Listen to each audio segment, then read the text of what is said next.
Welcome to the Silent Wings Museum. My name is Sharon McCullough and I'm the curator here at the museum. And today we'd like to answer a question that we get quite often, and it's a question that we really enjoy answering. And that question is, what does the Silent Wings Museum collect and why do we collect those particular items? The Silent Wings Museum collects materials that directly relate to the World War II military glider program, and more specifically the American World War II glider program.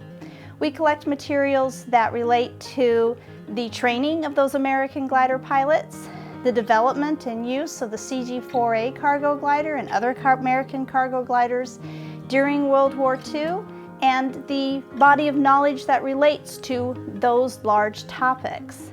That encompasses a wide variety of artifacts, archival materials, photographs, and reference material that speak to that body of knowledge about how and why the World War II military glider program came about, how and why the glider pilots and other personnel were trained and the way they were trained and the places they were trained, and how those glider pilots, glider personnel, and those cargo gliders were used to support airborne operations during World War II.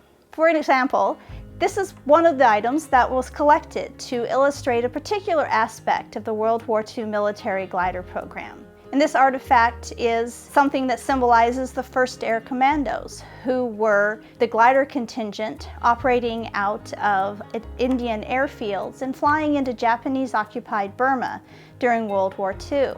And this particular artifact, which is an insignia patch that was created to symbolize the service of the 1st Air Commandos, has a number of important symbolic elements to it that really tell us the story of the 1st Air Commandos.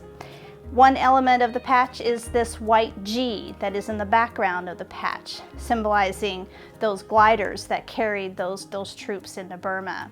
That one, symbolizing the 1st Air Commandos, is a stylized one with a little reminiscent of a female figure, which is common in insignia patches during World War II.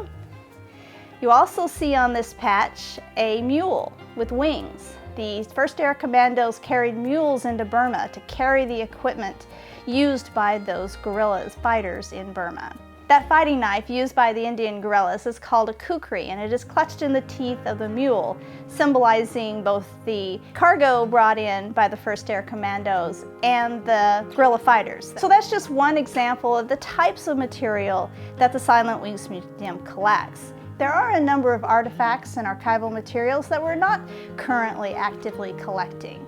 Things like footlockers and general issue uniforms and gear, things that many soldiers brought back. Publications, widely published publications that are about World War II or aviation in World War II is something that we like to have a copy of in our reference library, but we're not able to collect duplicates of that sort of thing.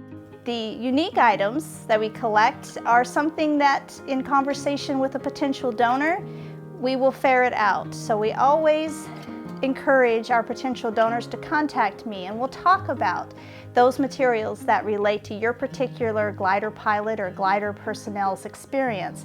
And through our conversation, we will figure out what unique materials will help tell their particular story and also help inform the larger body of knowledge about the World War II military glider program. When an acquisition is processed into the collection, then it is tracked and documented. Its entire story is placed in a record. So even if something goes on exhibit and we only talk about a particular aspect of that artifact's connection to the World War II glider program, rest assured that everything that is donated has its story preserved, and that entire body of knowledge is available for us as we move forward with research and programs and presentations like this. So that's an overview of what the Silent Wings Museum collects and why we collect those particular items. We look forward to welcoming you at the Silent Wings Museum soon. Thank you.